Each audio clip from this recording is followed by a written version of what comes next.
Vadodara PCB બાદ LCB zone 3ની ટીમને મોટી માત્રામાં વિદેશી દારૂનો જથ્થો પકડવામાં સફળતા મળી છે.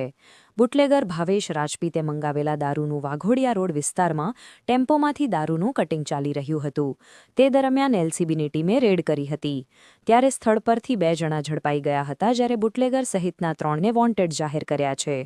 પોલીસે વિદેશી દારૂ ₹19.06 લાખ, 4 વાહનો અને 2 મોબાઈલ સહિત ₹26.59 લાખનો મુદ્દામાલ કબજે કરી કપુરાઈ પોલીસને સોંપ્યો છે. એલસીબી ઝોન 3ની ટીમ 6 ફેબ્રુઆરીના રોજ પેટ્રોલિંગમાં હતી.